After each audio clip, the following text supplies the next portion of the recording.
আসসালামু আলাইকুম ওয়া রাহমাতুল্লাহ। ওয়ানিস লাইট চ্যানেলে আপনাকে স্বাগতম। আপনি কি কখনো আয়নার সামনে দাঁড়িয়ে নিজেকে গভীরভাবে দেখেছেন?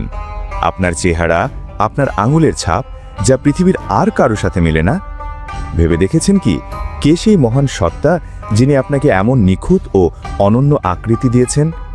শুধু আপনিই নন, এই মহাবিশ্বের প্রতিটি অণু, পরমাণু, প্রতিটি জীব, প্রতিটি সৃষ্টিকে তিনি দিয়েছেন স্বতন্ত্র রূপ ও অবয়ব। তিনি হলেন আল মুসাউইর, সর্বশ্রেষ্ঠ আকৃতি দানকারী। আজ আমরা আল্লাহর এই সুন্দর নামটি নিয়ে জানব, যা আমাদের অস্তিত্বের সাথে গভীরভাবে জড়িত।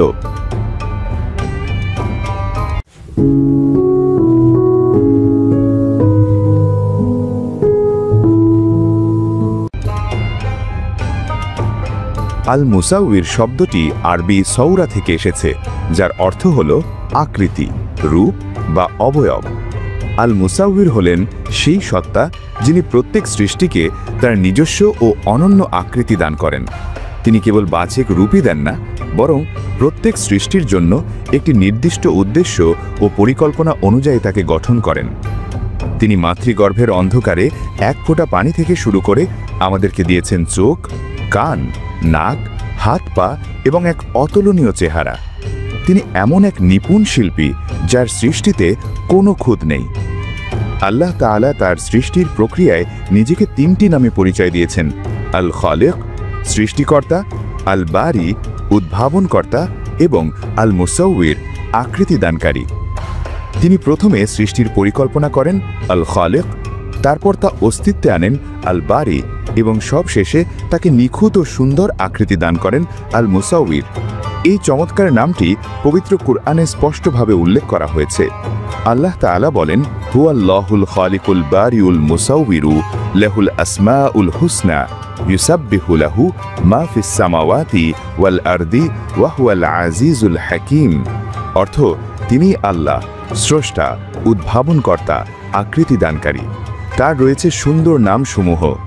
আসমান ও জমিনে যা আছে সবই তার মহিমা ঘোষণা করে। তিনি মহাপরাক্রমশালী, প্রজ্ঞাময়। সূরা আল হাশের আয়াত ২৪। সুবহানাল্লাহ, এই একটি আয়াতেই আল্লাহ তার সৃষ্টিশীলতার তিনটি পর্যায় তুলে ধরেছেন। তিনি আমাদের অস্তিত্বের কারিগর।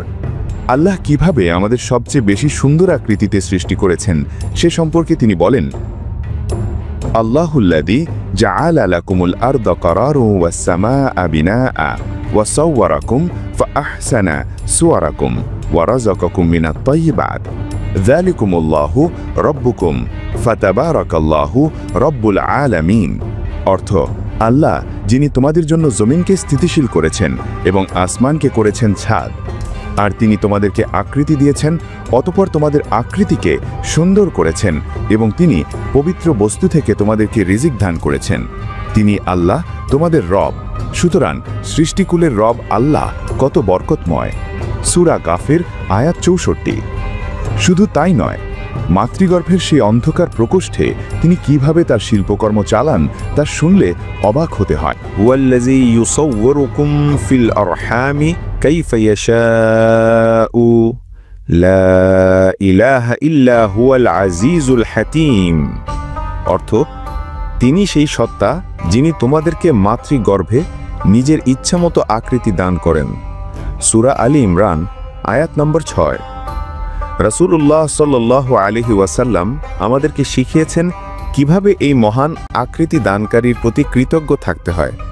হাদিসে এসেছে, আব্দুল্লাহ ইবনে মাসউদ রাদিয়াল্লাহু আনহু থেকে বর্ণিত, রাসূলুল্লাহ সাল্লাল্লাহু আলাইহি ওয়াসাল্লাম বলেন, তোমাদের প্রত্যেকের সৃষ্টি তার মাতৃগর্ভে ৪০ দিন যাবৎ শুক্ররূপে থাকে, তারপর রক্তপিণ্ড রূপে ৪০ দিন, তারপর মাংসপিণ্ড রূপে ৪০ দিন।